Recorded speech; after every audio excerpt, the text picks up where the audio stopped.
Good morning বন্ধুরা, শুভ সকাল। আজ আর তোমরা আমাকে কেউ কিছু বলো না, কারণ আজ আর আমি নিজেকে সংযত করতে পারছি না। দেখতে দেখতে 12টা দিন হয়ে গেল। আজকে দাদুর ঘাট কাজ, তো সকাল সকাল উঠে সমস্ত কাজও সেরে ফেলেছি, এমনকি স্নান টানও করে নিয়েছি, কিন্তু চাইলেও এই মুহূর্তে যেতে পারবো না। ওই যে ছেলের পরীক্ষা, ও পরীক্ষা দিয়ে আসলেই তারপরে বেরোবো।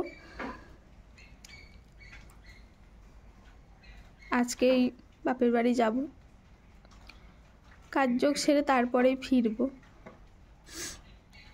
সোমবার ছেলের আরেকটা পরীক্ষা আছে,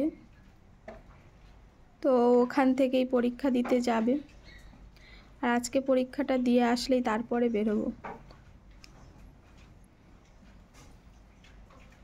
এই তো মনে হচ্ছে যেন সেই দিন পার হতে হতে আজকে 12টা দিনে এসে ঠেকেছে। আর সকাল থেকে বড্ড মনটা খারাপ লাগছে, জানো তো।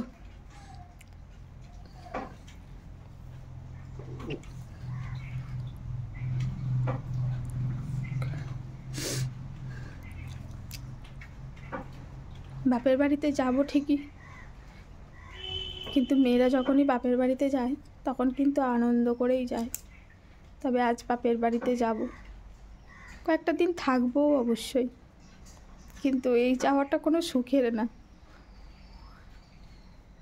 অত্যন্ত কষ্টের। তো যাই হোক বন্ধুরা, তোমরা এমনিতেই আমাকে অনেকেই জিজ্ঞাসা করো বা করছো, তো যাই হোক আজকেই কাজ, আজকে ঘাট, কালকে শ্রাদ্ধ, রবিবার নিয়ম ভঙ্গ। তো চলো, কিছু গোছগাছ বাকি আছে, সেগুলো করে নিই।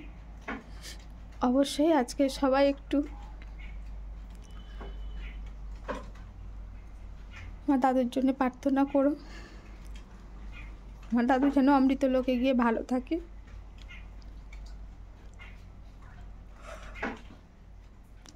আর অবশ্যই আমার জন্য একটু প্রার্থনা করো, আমি না যেন এইসব কষ্টগুলোকে তাড়াতাড়ি ভুলতে পারি, এসব দুঃখগুলোকে। যাই হোক, সবাই ভালো থেকো, শুভ সকাল। চলো এখনকার মতন আসি, বাবার বাড়িতে যখন যাব ওখানে গিয়ে তোমাদের সঙ্গে আবার দেখা হবে।